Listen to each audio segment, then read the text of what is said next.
Okay, that might be my favorite so far of all of the intro music. I was feeling that, and I needed it. I needed that little extra energy because last week we were at Social Media Marketing World in San Diego. Boy, did we have a good time, but also I am still exhausted. But it was great to see old friends, make new ones, and share with everyone the new Wave.video tool, which, by the way, if you don't know, is alive. That's right. It's not in beta. You can just go in, you can sign up, and you can get it now and do all the fun, fancy things you're going to see on today's show and at other times as well. I am excited about our guest today, but I'm not going to even get into that yet. First, I want to share a little story with you. It was social media marketing world related, actually. A few years back, my wife and I decided, you know what? Let's have a little fun and let's put a smile on some faces. And so we sat in the lobby of the convention center with a cardboard sign with a YouTube logo on it that said, "Need subscribers. Please help." And we sat there and we just sat there and looked sad. And we watched as person after person went by, had a little laugh, had a little smile. Some took pictures, and we actually made new friends and contacts, some of whom we did business with. People would come up to us and they'd say, "Hey, how many subscribers have you gotten from this?" To which we replied, "We don't know. We're really just going for the smiles." And that's something we're going to touch a little bit on here in today's show as we bring on, in a moment, one of my most favorite people in the world, Chris Kubby. I say Cubby, and I don't even know if I'm saying Kubby right, because I've never called him by his real last name. He's Chris Kubby to me. And there's a story behind our little relationship, our bromance, if you will, that he's unaware of. But you know, it's a one-way relationship, and I'm okay with it. I'm perfectly fine with it. Hey, don't forget, while you are here with us today, make sure that you go to our YouTube page, go to our Facebook page, like us, follow us, subscribe, push the notification buttons. You can go to our website and sign up, and we'll notify you by email. We just want to make sure that you know when we're going live next. It's not just this show. We have another show that comes out on Fridays where we share new features. And with the new live streaming tool that's integrated with the Wave editor, there are a lot of features for you to learn that are already available and new ones that are constantly coming out. I'm super excited about that. So go to our places, push all the buttons, subscribe and sign up to all the things, because we want to get to know you and stay in touch. All right, I'm excited. Let's move on. Let's bring in the one, the only.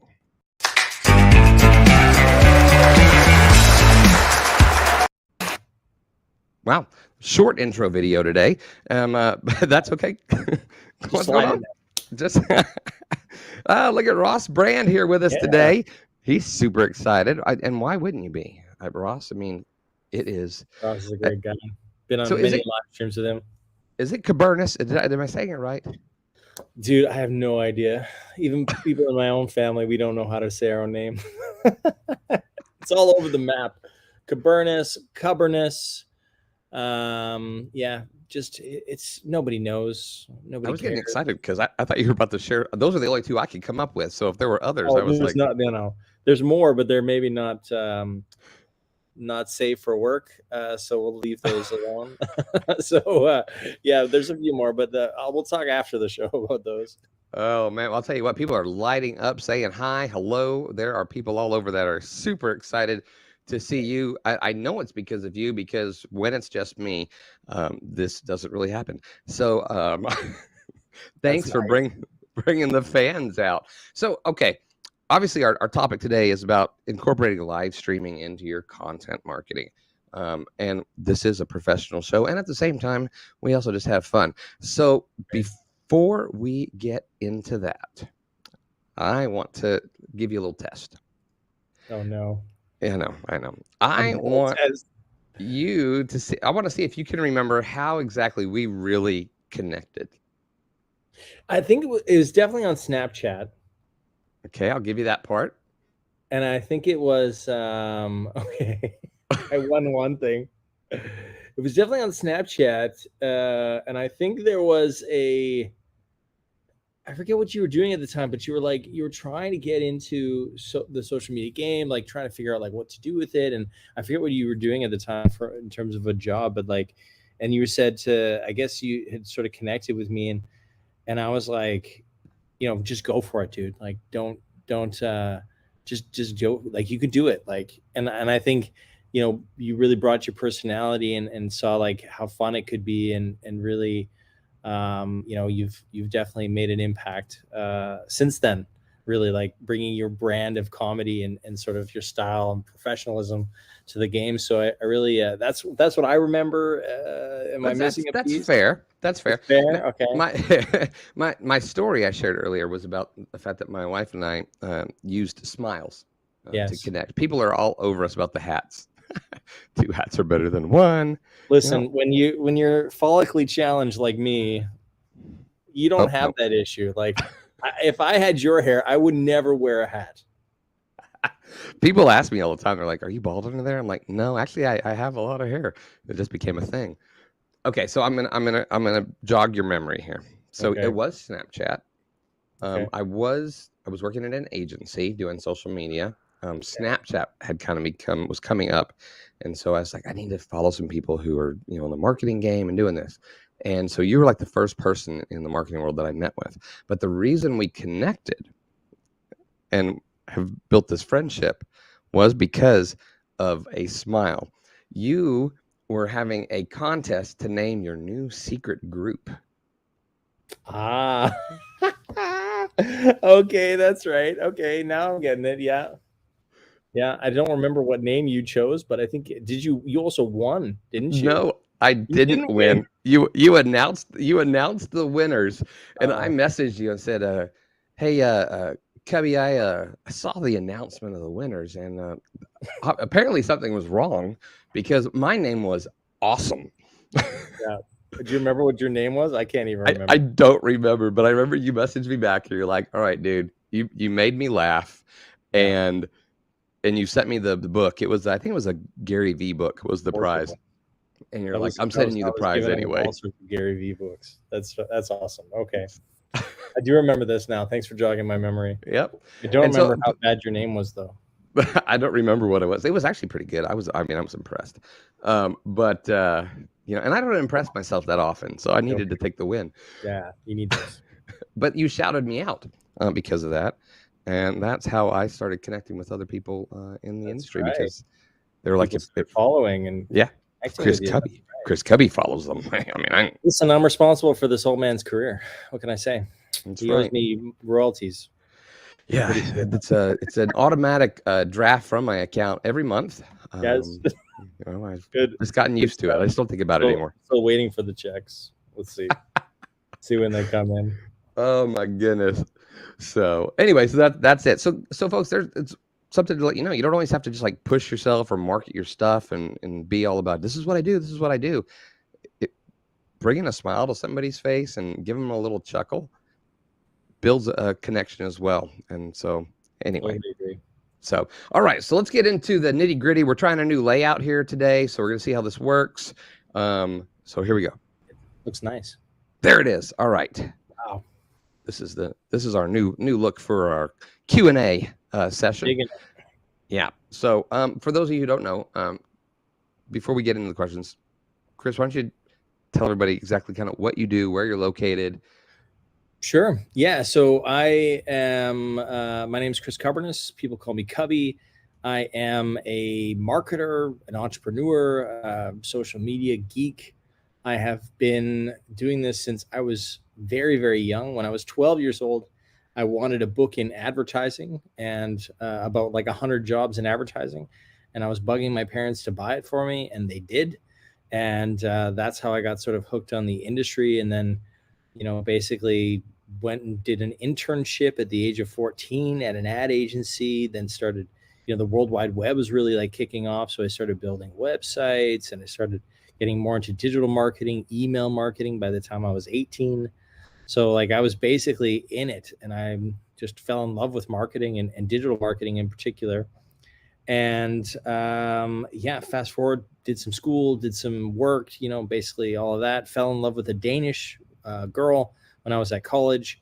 She imported me to Denmark for strategic baby making purposes, is what I tell the people. That worked out well. I have a couple kids, and I'm originally Canadian. I don't know if I mentioned that.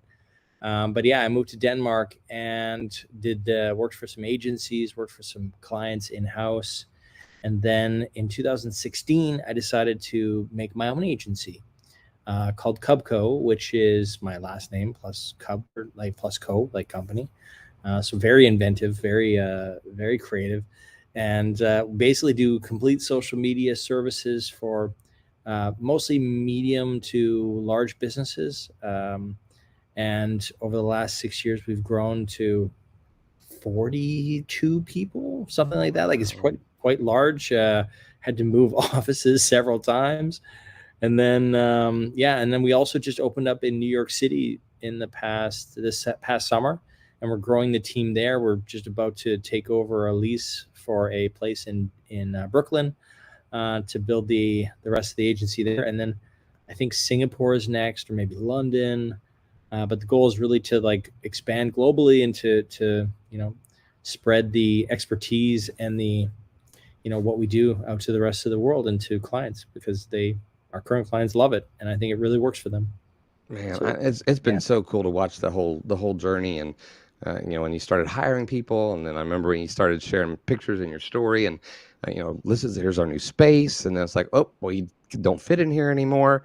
Here's our new space, and now we have branch offices.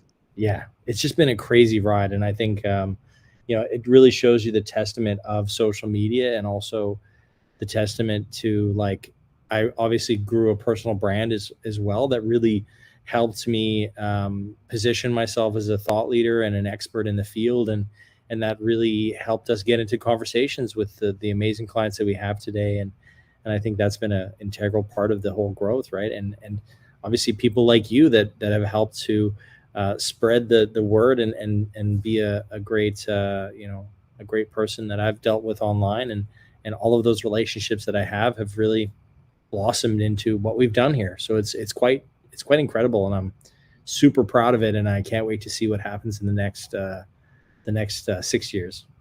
Man, that's super. I would call myself a Cub evangelist, I guess, is what I would be. It's interesting because, like I mentioned, you're the first person I really connected with in the industry, and one of the few I still have never gotten to meet in real life. So I know it's going to happen. Don't worry. We talk about it all the time. I miss social media marketing world this year, and I'm kicking myself. I had the biggest FOMO watching everybody like have a great time, because I remember going there, doing that, and I'm like, next year I gotta be there. So next year, if you're there. And we got Social Media Week Lima coming up in Ohio. I got to get Jessica Phillips to bring you over. So, all right, let's jump into the whole live streaming content marketing thing, because that's why we're here. I could sit and talk to Chris all day long, but also Nancy Lewis also said she fell in love with the Danish once as well. Pastry or the? Yeah, I'm guessing the pastry. Probably the pastry. I mean, those are also good. So, why did you start live streaming? Why did you make it a thing, or encourage clients to do it? Well, okay, so for my own experience, I started live streaming way back when Blab was a thing. Do you remember Blab? Oh man, it was all the thing, and it may have continued to be the thing if they hadn't shut themselves down.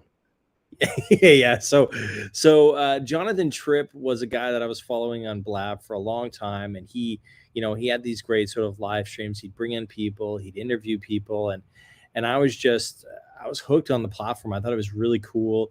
Meerkat and Periscope were sort of coming up, and there was some things there as well. And I was just like, okay, I'm gonna get into this Blab thing and do some things there. And so for my own personal brand, I started doing that. And then, of course, then you have Periscope, which I did some things on, and then of course Facebook Live came and Instagram Live came. So I've been doing it for a while, but I mean, I must even go farther, even back 12 years ago.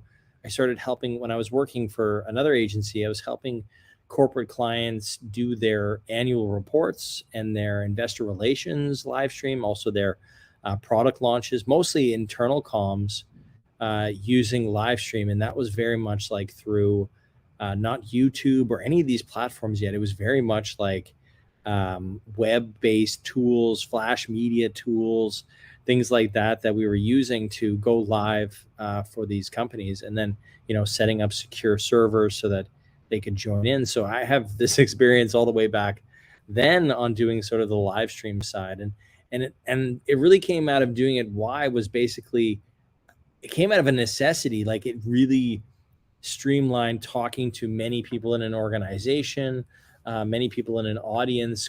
It also allowed for sort of engagement and allowed for discussion, whereas sending a corporate video or just sending out a press release, it didn't really give that sense of like, okay, what's going on here, and can the audience dig deeper, and can they ask questions, and can we actually see the honesty in someone's eyes about what they're saying.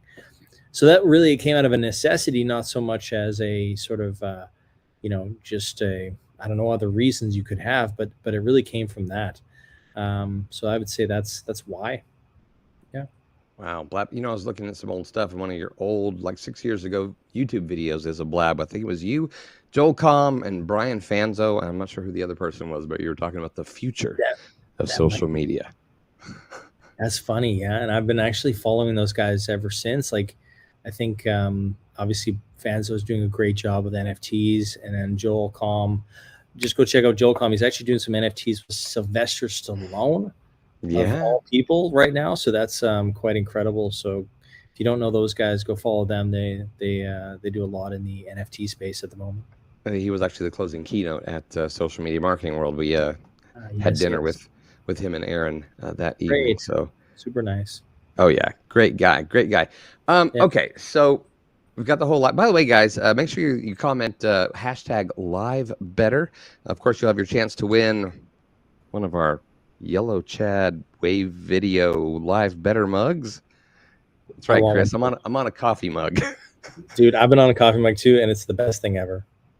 Or our sticker pack as well with the coveted Yellow Chad. I know we need to get you one. So, and if you do get a sticker pack, make sure you send us a photo and let us know where you stuck Yellow Chad. Yeah, and I think, am I giving it too much of a spoiler alert? Those of you who are here, make sure you're sticking around, because I'm giving away a free 30-minute session with me. You can ask me anything, everything about my life, also about how I can help you with business if you want that. There we go. So don't hold back. Stick around. Ask your questions in the chat, and of course, I'll be selecting a lucky winner to get 30 minutes with me. There you go. No spoilers at all. I was about to turn it over to you. So, because I wanted people to know that was the next, that we get the mug, you can get the stickers, but it's 30 minutes. We work good as a team, man. Yeah, I know, right? It's like we've so many missed opportunities. Okay, so what are some of your most successful live streaming moments that have that you've also been able to incorporate into your content strategy? Yeah, some of the most successful ones, I think. I definitely think that some of the most have been, we've helped sorry, my dog is crying here. No worries. My wife isn't here to control ours, so if they see something outside the window, it could get really nuts. So yeah. So I would say that one of the things that we've done really successfully at the agency has been to help pharmaceutical brands. Give me 1 second. Pharmaceutical brands with their live streaming. And 2 seconds. This is the best about live streaming, right? So look at, oh my goodness. Look who just commented. Look who showed up here. It's Jay. Love it. Somebody else that I connected with early on through Snapchat, probably because of you. Yeah, maybe actually. Jay's been a good friend for a long time. So yeah, good to see you, Jay. Hey, what's up, man? Super cool. So Jay's been helping with my fitness regime here, which is of course amazing. Like I'm ahead of the curve here. You can tell. Yeah, me too. I try to stay ahead of my curves. Yeah, exactly. So going back to the point, one of the most successful things that we've done here is we've actually helped a pharmaceutical brand get their live streaming schedule and sort of cadence and their live streams in order from strategy, obviously, to also with execution. And I think, it's what's nice about it is that they're using it to address and to talk to patients. I shouldn't call them patients, but like people with chronic diseases. And that's been really fulfilling because it's really helping people with issues. And especially during COVID, where people couldn't necessarily see their doctors as much, or they couldn't, go out as much. These live streams that we've helped them with has been really, fulfilling from a moral standpoint, and also from a, how I want to live my life standpoint, because it has helped people, better their lives and get the information that they need about critical things. So that's been a really interesting one. I think that's been probably one of the most successful in my mind that I can think of. Awesome. It's one. Here we go, right here. The question is it Pedikey? I'm just guessing here. Probably not pronouncing that right, but they're saying, how do I turn viewers into followers and fans? They're coming in, they're watching the show, but they're just staying there. Yeah, I think that's a common struggle. I think, I think, first of all, you're not going to convert everybody. Not everybody is for you. And I think that it's important to know that social media really is like a one-to-one sort of like building. I mean, a lot of people think about getting 10,000 followers, or like, I want to have a lot of people on my concurrent live stream, like concurrent viewers on my live stream. But it really is more about that engagement and converting those people to come back next time. So there's a lot of teasing that you can do. So for example, I don't know if Chad's going to do this in this live stream, but I mean, I imagine that he'd probably talk about what's the next thing that's happening, or what can you guys look forward to here, right? So, and I also think that giveaways and getting that sort of data going, like, hey, follow us also on this platform all over here, so that we can inform you of the next time, or we can enter you in a draw for this, or those sort of things help bring people into the funnel, not only just a client funnel, but also a follower funnel, if you want to call it that. So I think really doing that, and obviously how you prepare your show and how you talk to people and use the chat and show people like, hey, this is about interaction. This isn't about just necessarily me, up here talking my face off for an hour, but like, there is some discussion here. People want that sense of community, and they want to be a part of something, right? And if they're part of, your group of people that come to your live stream, then you have to do things to bring them into that group. Interesting. How do you feel about people who use bots with their live video? Like comment this, and then it puts them kind of into this messenger funnel.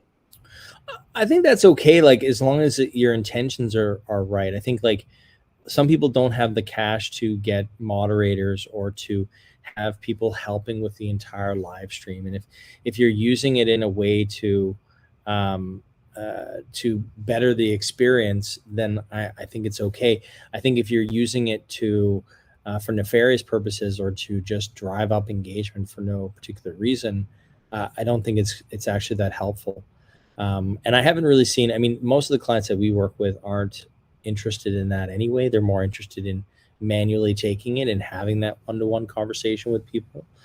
So, as best as you can, use a moderator, use somebody on your team to help out and do that, because it is hard to do a live stream and deal with comments and deal with, increasing engagement. And it's nice to have that sort of show producer on your side to help. Touring Freedom is asking, how do you come up with ideas for topics, for shows and whatnot? Yeah, that's a good question. I think what we've had, and this goes into the greater content strategy, which I think is also maybe another question coming up later, but essentially, like, when you're looking at your overall content strategy, typically you'll have like pillars in your content strategy. So for example, if you're your shoe brand, I always use shoe brands because it's probably the most easy to sort of relate to, but say you're Nike, you're going to have something maybe about your new products, and you're going to have something about innovation, and you're going to have something about performance, and you're going to have something about maybe your CSR initiatives, sustainability, diversity, things like that. So you're going to have these content pillars. And within that, you usually have things that you want to talk about. If it's on the innovation side, maybe you're talking about the latest foam technology that you've developed, or the latest fabrics that you've developed, or the latest, trends in sweat, sweat wicking fabrics, or whatever it is. Like, so you're going to have topics within that you want to talk about. The trick is actually turning that into something that people can relate to. So it's not just like, hey, come to our live stream to learn about how, our products, get rid of sweat. I mean, that's probably not that interesting. So you have to have some creative work in turning that into something that people like and will be interested in. But coming up with the topics, I think, is fairly easy. I think also using your live stream comments to figure out what is the next topic, or what is the thing that people want to dive into next. I think that's a really good strategy. We do that a lot also for the clients we work with from a community management standpoint.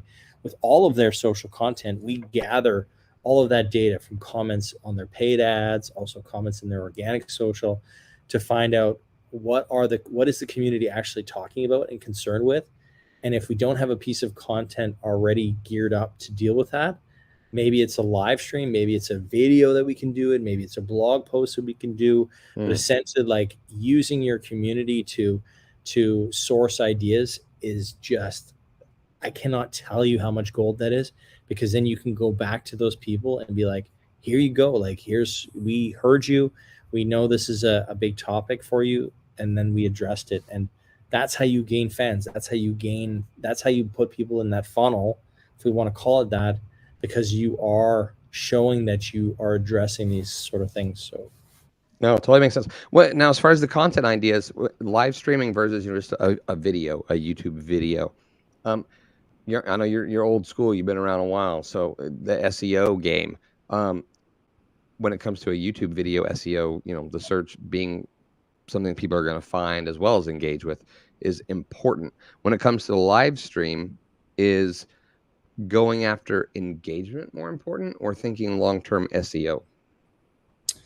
Well, I mean, they go hand in hand, right? Like, when you have higher engagement, it's going to increase the SEO, the optimization of it, right? So I think, but I always look at engagement as like probably the key data metric, because it is showing you whether or not the content is any good, if it's relevant, if it's actually like gaining traction, right? I mean, that's why likes, comments, shares, these things contribute to overall reach of the piece of content. But of course, when you're producing a live stream, it's nice to do, from a YouTube perspective, just clearly YouTube, it's nice to do a little bit of background research into, okay, what could we actually rank for when it comes to this topic? Because you can basically look at, say, for example, you wanted to do a live stream about, what's a hot topic right now? Leah Thomas winning that, the NCAA swim competition. There's hundreds of thousands of videos about this race. You will probably not rank very high for that. So you have to pick and choose where can we actually, and if your content even was about that in the first place, like if you have a swimming channel, yes, maybe then you can rank for it. But if you're just doing things randomly, you probably won't, right? So I think that's where you have to say, like, okay, how do we rank for something that makes sense in our space? And can we actually rank for it? There's not as huge amount of competition.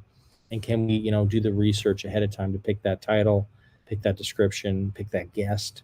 It's going to help, all of that. And then keeping in mind, like, doing a live stream versus a sort of traditional video. Live stream is great because it usually notifies your followers.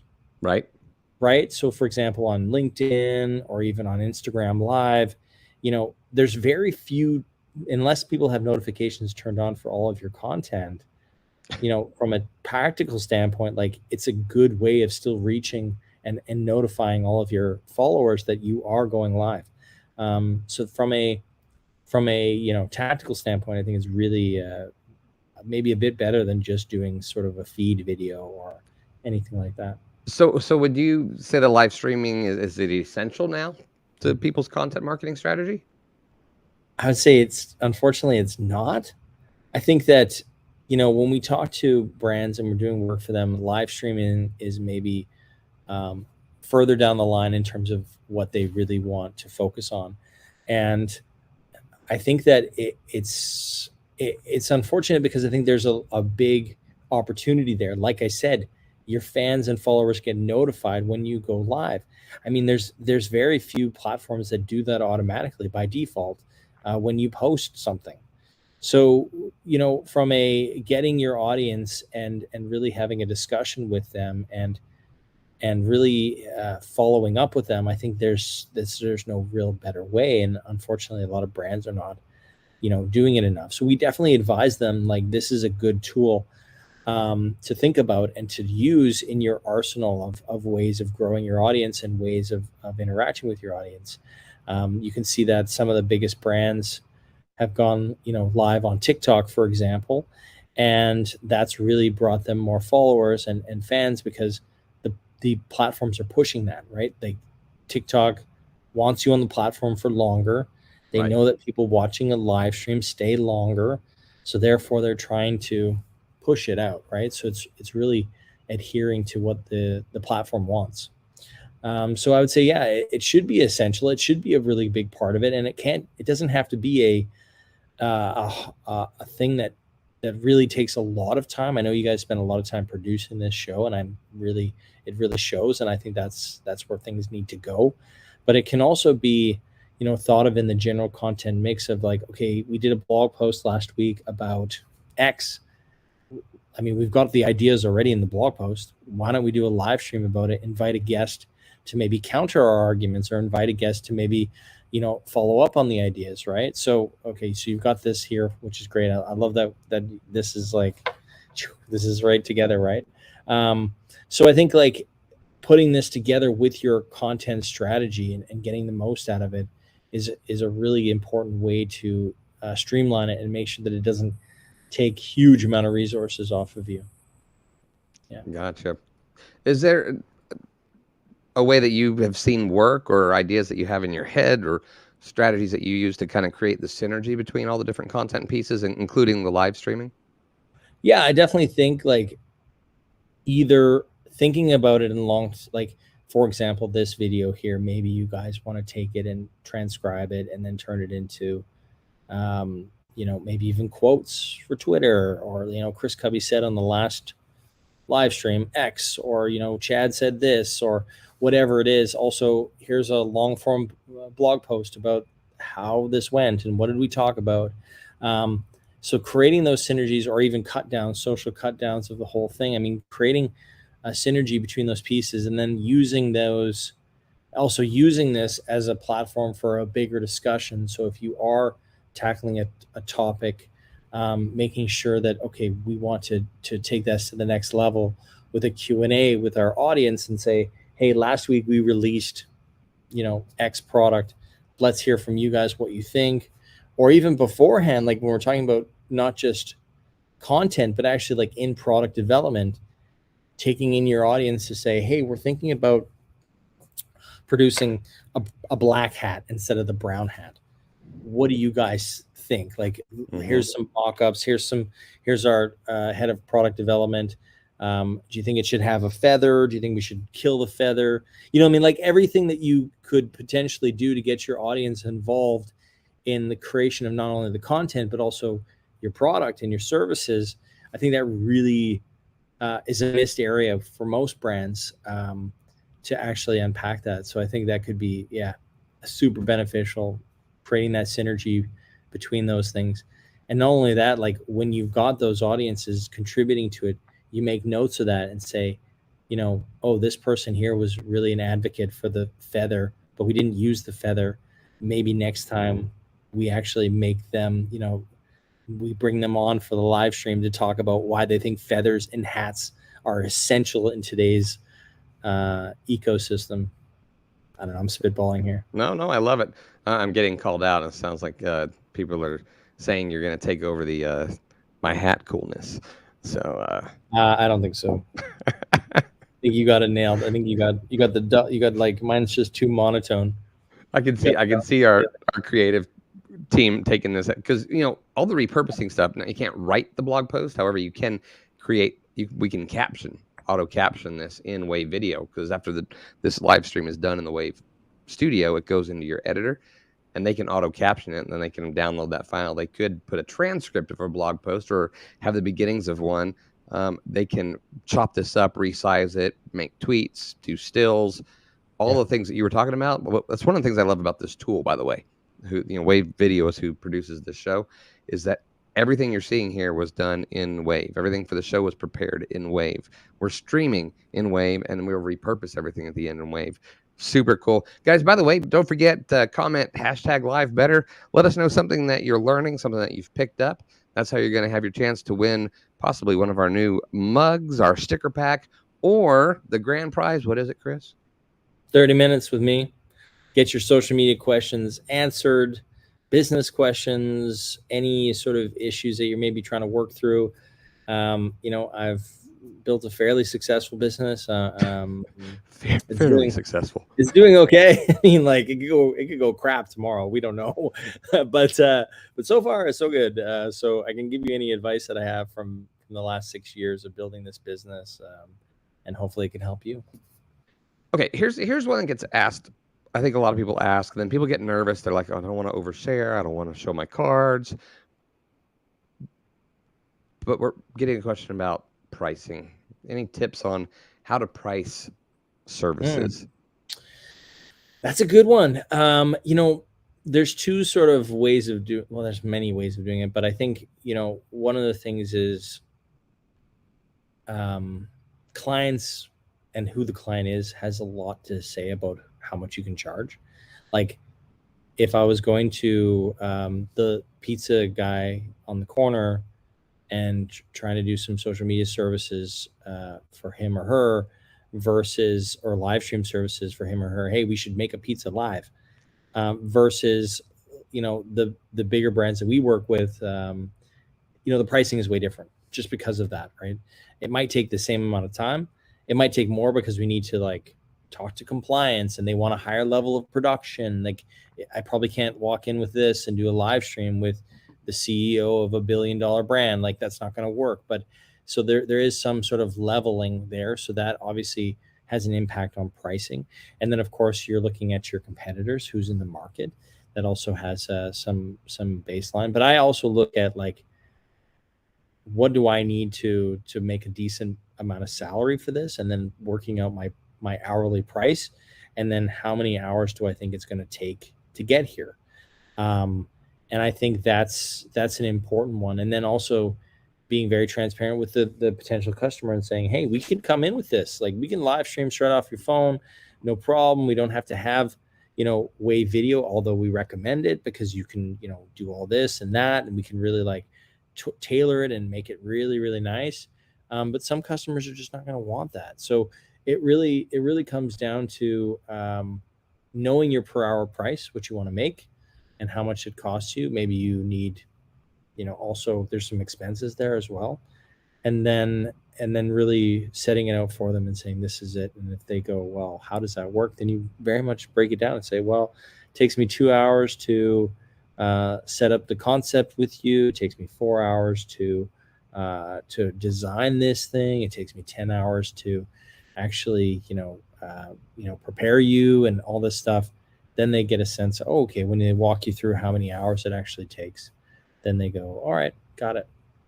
And comparing it to how much they make making pizza also helps, they have pizza toppings that they have to buy. They have the oven that they have to keep running. They got they got their workers that they have to pay. So it's the same for you, right? Yeah. In fact, Kate was asking, it's funny that you mentioned pizza, is how do you select clients? Do you take pizza shops or do you only take big brands? We don't take any pizza shops anymore. I think, when I first started out, I would work with anybody because I was hungry and I really wanted to eat pizza. And I would just take, any sort of brand that wanted to work with me. I was like, yeah, let's do it. But as you sort of progress, you realize that the overhead on running a 40-person agency is different, right? So we have to be a bit more selective. It's also, how successful can we be? So some brands have come to us that we just can't help. They have a certain style or they have a certain way of doing their social that is working for them. And actually, when we look at it, we're like, actually, you know what? We don't think we can add anything to this. So that's also a consideration. So when we select clients, we also, select by industry. Like, so for example, we've actually had, porn companies come to us and say, hey, can you guys do our social? And I asked the team, I'm like, I mean, I'm a pretty liberal guy. I'm like, I'm pretty open to things. So I'm like, maybe we could work with you guys. But then when I ask the greater company, I say, hey guys, we have this opportunity. Do you want to go for it? Is it okay? Like, what are your thoughts on this? And we have an open discussion, and people say, you know what? I got a problem with that. I don't really want to do that. I think that this and that. And then we don't really work with them, right? So it also comes down to, how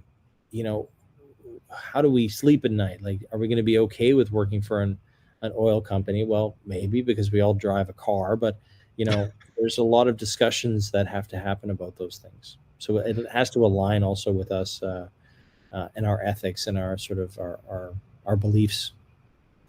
Awesome. Now, people who are using live streaming as part of their content mix, and they've been going for a little while, and they're like, I don't know if I'm really getting the viewers. Do you keep going, or do you cancel the show? This is a good question. This is a very good question. It really depends. I mean, I've had, for example, like, we run a podcast, and literally, like, it was the worst viewership or listenership forever. Like, we had like 3 people downloading it, and now we're up to like 100, 150. Also, we've had episodes that have had thousands of people download and listen, right? So it has been up and sort of down. And if I canceled it, like, sort of within the first few months, I think we wouldn't have had the great experience that we had with it later down the line. But I have had experiences where I've been doing things that, like, it just didn't work. It just didn't. So, like, in those cases, I would say cancel and retool and try to figure out how to come at it from a different angle. It's like a pilot for a show or a show that you'd have on network TV or even on Netflix. Like, you have to look at it in terms of how many resources are going in it. Is it actually working? Like, usually they give an episode, like, 5, maybe a season, like an 8 episode season, 13 episode season.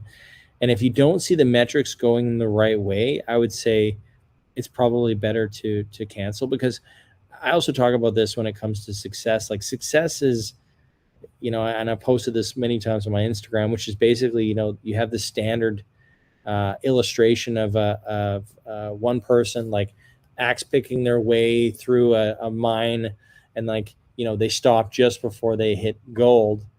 And then, the other guy is like, I'm going for it. Like, so it's saying, like, don't stop. Right. But success really isn't like that. And success is very much like you're mining and you find, oh, here's a little nugget, mine some more. Oh, a bigger nugget. Oh, okay, a little bit bigger nugget. And, like, that gives you an indication that you're actually in a mine that could produce something for you. Right. That's how mining works. I mean, that's how all resources, like, people don't just go to, like, oh, maybe in this hole over here, there'll be some gold, and just start digging for 20 years. And it's like, well, no, you shouldn't have stopped. You were almost at lava.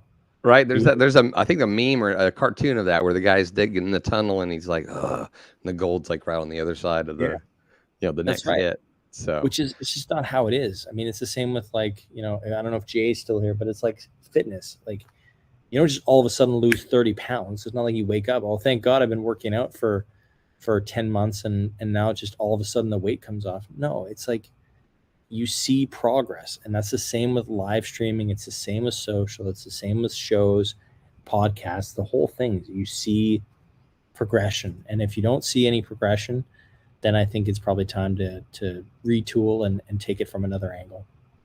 Well, Ross Brand decided to ask you, outside of the major social networks, are there any lesser known destinations or places that people might consider or should consider sending their live streams?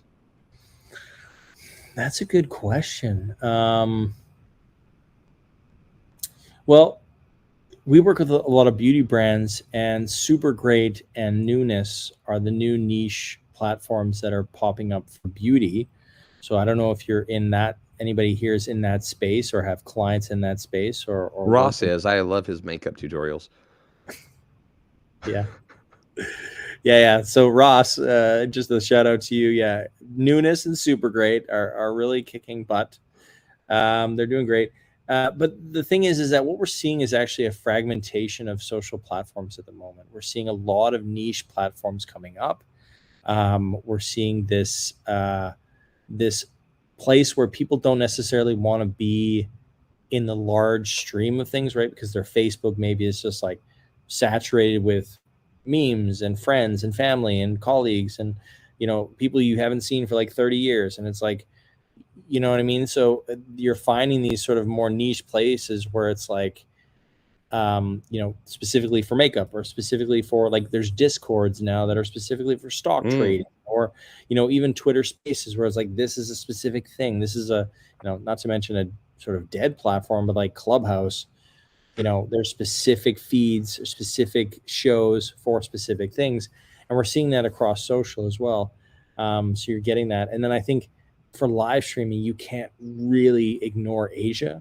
Like, the Asian market is nuts. Live shopping, you know, those live stream platforms that are built like for QVC style shopping, Sure, massive, and they're doing billions of dollars worth of sales in these platforms. And I think we're gonna see that go even more for North America and for Europe. We're gonna see these live stream shopping and particular platforms that are just made for that. one last question, and there's others that we'll get to afterwards. We'll reply in the comments, guys. And then we're gonna have a little fun here with you, because, you know, we have to have a little fun. That's what we do here. But Karen asked, do you have a template that you use kind of for your content mix? Oh, that's a good idea. That'd be a good idea. No, I think so. The answer is no, but that sounds fabulous. Not for me. Like, honestly, and I gotta say, running this agency has really taken me out of the you know, running my own personal brand. I mean, anybody who's been following me here for a while has known, like, I've slowed down insanely much, which is unfortunate. I really want to get back into it because I love talking with people, and I love trying to help people on social media. But you know, don't let anybody tell you that, you know, you can be everywhere and do everything at once. It's not really the case. So I've had to make some priorities on where do I spend my time, and it has been on building that team, and that's why we're 40 people, and that's why we're in different countries now, because I've basically had to put aside that, and it's also contributed to it. So it's, you know, it's a bit of a mixed bag. But the templates that we use usually come down to having a really solid strategy, which is rooted in who are we trying to target, you know, what are we trying to build, what are the different things that we're going to do per platform, what is the content themes that we're exploring, and then obviously what are our KPIs. So what are we measuring against? Like, today we have 5,000 followers. In 2 years we want to be at 10,000 or 20,000 or whatever it is. Engagement, we want this.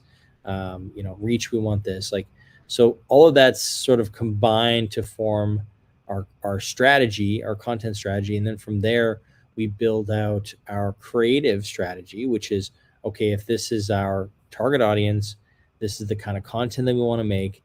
How does that look and feel? What does it say? How does it communicate?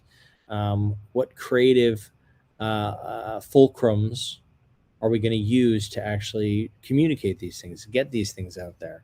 And then from there, it's basically the content calendar. So if this is the creative fulcrum, this is the content strategy, this is the audience we're going for, and this is the KPIs that we want to hit, this is what that looks like from a content strategy and from a calendar perspective.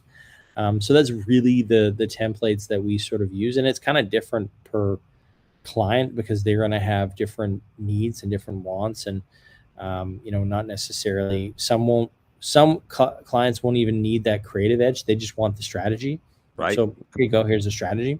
Some don't want to pay for strategy. They just want creativity. They just want production. They just want, like, hey, produce our live stream, or hey, produce our next social media video. but you know, maybe they even come with a strategy in the first place, or some even come with their script. They're like, hey, here's our script. Can you guys make us a really cool video that adheres to this? Oftentimes we say, well, no, we need to look at strategy, and we need to look at why you're doing it this way. But sometimes we just say, yeah, no problem. We'll do this, depending on the client and how strong the material is. Yeah, so it's important to be flexible in the things that you offer, guys. So to also answer that question, I love this little bit here by Jay. He said, "Success leaves clues. Persevere." It does. And Jay always has great little tips and wisdom, and he sent me even some private message ones on occasion. Really like that guy. So, all right, guys, we're gonna have a little fun now. We're gonna take a little break from all the questions. If you have a few more questions, throw them in. If we have some time at the end, we'll answer them. Otherwise, we will get to them, in the comments, and we'll respond to them afterwards. But we want you to play along with us. We do a little bit called this or that, and that's what we're gonna do. I'm excited. All right, so this is our little bit, this or that. We're going to bring a couple things up on the screen. Very simple. We may ask you some follow-up questions afterwards, depending on how you answer. But we want to hear what you guys have to say as well. So we're going to give you two options, Chris, and you just let us know which you prefer. Got it? Yeah. Okay. It wasn't that hard, so I figured you were with me. All right. First one. Would you rather lose sleep or miss a meal? Lose sleep, clearly. Lose sleep, clearly. I haven't missed a meal. I haven't missed a meal since moving to Denmark, I think. The food is too good here. I haven't missed a meal since I got that advertising book. Yeah, 12. Pretty much, actually, I got to say. Oh, that's hilarious. Looks like lose sleep has been kind of the consensus here from other people as well. Let us know in the chat. What do you think? All right, folks. Miss a meal. Now here's the next one, and we want to hear from you guys as well. Would you rather sweat or shiver? Sweat, for sure. This is the weirdest quiz ever. Shiver doesn't feel good. I mean, like, okay, maybe just like, we got to talk about quantity here. Like, is it like a lot of shivering, like for half an hour, or is it sweating for like what is? I think we need some parameters here, because I think we need to know, what does that mean. That's hilarious. It's like, how long am I going to be freezing? Yeah, exactly. Like, I can, it's like sweating for like maybe 2 minutes and shivering for 2 minutes. I think I'd choose shivering. But if it's like shivering for like a day, I think I'm done. I don't think I want that. Put it this way: you're going out to get the mail. Would you rather it be ridiculously hot and humid, or super cold? No, I'd be cold. Yeah, I go out and get my mail in my underwear, and the neighbors don't like that, but it's good for the morning. It really refreshes the situation. Well, there you go, folks. Welcome to our new segment called TMI. Okay. Would you rather have a time machine or a magic wand? A time machine. I would not mess around with a magic wand. Time machine just sounds like too much responsibility. Like, people will be like, go kill Hitler and go do this, and can you correct this, mistake that I made 10 years ago? I'll be like, listen, I can't do any of that, but I can make you a puppy or a cake or like I can expectro patromus or whatever we want to do here, but I'm not going anywhere in time to go see the dinosaurs. That's just sounds like a recipe for disaster. Okay. We're getting answers both ways. I'm with you. I think magic wand is as well, from a responsibility, from being able to just like go back and see things. I think it'd be kind of cool, but you're kind of coming from the standpoint that I probably would too. If I had these, not how can I use them? What are people going to start asking me to do? Yeah, like I think that's gonna, like, I just feel like I'm gonna go back. I'm gonna step on a tree branch, and then all of a sudden, like, the world ends. I don't want that on my shoulders. I don't want to go back, like, to my timeline and find out, like, my wife's not my wife and my dog's not my dog. I don't want to see that. I need to know there's certain things that are going to be the same when I get back. Totally fair. Okay. Would you rather win the lotto or land your dream job? Win the lotto, of course. That's easy. That's easy. Oh God, that's an easy one. Listen, I got my dream job already, so that makes it easy. what can I I thought it was an do? interesting question because you could win the lotto, and still not, depending on the lotto size, I guess, not have enough, forever, and still have to work. So That's true. That's a good point. Maybe we need some extra information on this. Is this like a life-changing lotto, or is this just a scratch and win $10? Scratch and win free Slurpee. Like, what is the lotto here?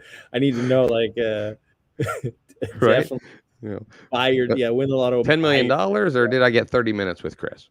Yeah, that's definitely. I would take the dream job over that. Oh, I take the lotto. I take the 30 minutes. Yeah. Okay. Good stuff. He's like, whatever. Lotto. Which, by the way, guys, here in a second, we're going to give those prizes away: coffee mug, stickers, or 30-minute session with Chris to talk about your social media strategy. Okay, last one.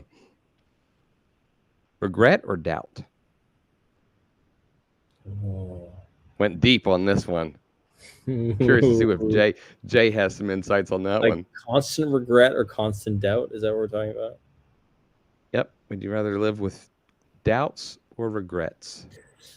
I think I've got my own philosophy on this, and that regret is it depends on what you regret, but I think like regret is inevitable because there's always going to be things that if you've done enough in your life that you had to make sacrifices, that you've had to say, like, you're always going to have a certain amount of regret. And I don't think regret is necessarily a poison or a problem. I think regret is like a pain that you have for doing something or not doing something. And I think that at least that shows that you had choices and that you made choices. Now, if you regret not doing anything, that's a different story. Sure. So I would say, like, regret you're always going to have. So I'm going to choose regret. Yeah, I think I agree with that one as well. Yeah, doubt just sort of feels like has more of a paralyzing effect on you. Yeah, I think you would be like, I think regret is like, at least you did something. If you always doubted things, like doubted, where you are in life and who you are and what you're doing, and I think that would hurt a lot more than just regret. Awesome. Probably shouldn't have ended on such a somber one, but welcome to our fun segment. Do you regret everything you've ever done in your whole life? I regret making this the last question. That's what I regret. Yeah, there we go. See, at least you made a choice to make this the last question. Exactly. All right, so we're going to do one last thing before we give away the prizes. I know we're just a couple minutes over time here, but this is kind of our way of saying thank you to you. Everybody has kind of their elevator pitch that they give, and we want to give you a few moments to just talk about Chris. You can talk about whatever you want because it's going to be your time. But we're Wave.video, so we don't do elevators. We're in the water, so we do a submarine pitch. And so, yeah, I know. We're going to put you in a submarine. And when you see the submarine start to descend, that's going to be your time to say whatever you want all the way until we come back to the surface. So when you get to the bottom, that's not the end. You have all the way until we come back to say and do whatever you want. Are you ready? How long is this? It's, about 45, 55 seconds, somewhere in there. It's, I won't need that much, but we'll see. Well, but here we go. Okay, it's the elevator or the submarine pitch. Here's the thing. I firmly believe that all of us don't have enough time on this planet. And I don't want you guys to spend an ounce of time following me or enjoying my content. What I would like you to do is spend time with your family and your friends and the people that you love, and ignore me completely. Because the thing is that I've learned is that there's very little time on this planet, and just working the way I have done the last few years, I've missed out on a lot of stuff, and I don't want you to miss out. So go spend some time with your family. Man, I love that. So that's how I believe, honestly. I agree completely. It's like the old quote, nobody on their deathbed says, I wish I'd spent more time in the office. True. So yep. Yeah. It's very, very true. and it's very real for me lately. So I think that's my philosophy at the moment. I think it's a great philosophy to have. So, all right, let's give away some prizes and then get everybody out of here. All right. Wow, that was nice. Another Dude, I fun love all the little- intros and the transitions. This is on fire. This is great. Yeah, and what's great about it, my favorite part about this and hosting the show is when I first was shown the tool when it was in beta, was that I was able to do all the things I used to do using a really advanced tool that like made my computer start smoking. That can do it all in Wave.video. Guys, if you're not on the live streaming platform with Wave.video and editing your videos with Wave.video, go sign up. We're not in beta anymore. If you want to live stream and do these crazy things, you can do it. If you want to learn how to do some of the more advanced, nutty things I come up with and get inside my quirky head, holler at me. I'll chat with you. Not a problem. All right. So congrats to our winners. Third place with the stickers goes to Carrie Ray. Thanks for being here, Carrie. Woo-woo. And hey, Carrie, what's up? This just makes my heart happy that the Yellow Chad Wave.video Live Better mug is going to my dear friend who I also still haven't gotten to meet in person, Jay Garcia. Like that to me, yeah, I feel more like a winner on that. That's so cool. Chris, maybe we can work with something. Make get you one of this as well. You know, you kind of we took some of your time and you had to spend it with me. Hook me up. Something. I want that mug. And the 30 minutes with Chris goes to, and I don't know if I'm saying it right, but the Pedikey, which I think was probably like a brand or a business. Awesome. So yeah, I appreciate all the questions and different things that everyone who won brought to the show today. So Chris, man, I can't thank you enough for hanging out, for being here. Thank you. It's been great. One of these days we're gonna do the in-person thing. I'm in the States quite a bit lately, so I got to take a trip down to Texas. Texas. Jessica Phillips, if you're watching, you need to bring Chris to come and speak at Social Media Week Lima. Right? I'm there. There we go. We're gonna make that. We're gonna take a little Ohio, right? It's not so far from New York. Not that far, and it's a great conference. About 400 people, very intimate, but lots of fun. So we're gonna take this little segment, repurpose it into a little message that we're gonna send to Jessica's inbox. So I love it. Jessica, man, please, I will come. I'll kick ass for you. I promise. There you go. And I will second that and put my backing behind that. Chris, thanks so much again, man. Love you. Love everything you've done, everything you do. And folks, thanks for being here. And make sure you join us next Wednesday at the same time, noon Eastern. We're going to have Nachi Lazarus with us from India. He is big in the nonprofit circles with his live streaming and in tech, and you're just going to love him. Super great guy, dear friend of mine. So join us again. We'll be here next Wednesday, noon Eastern, as we all learn together how to live better.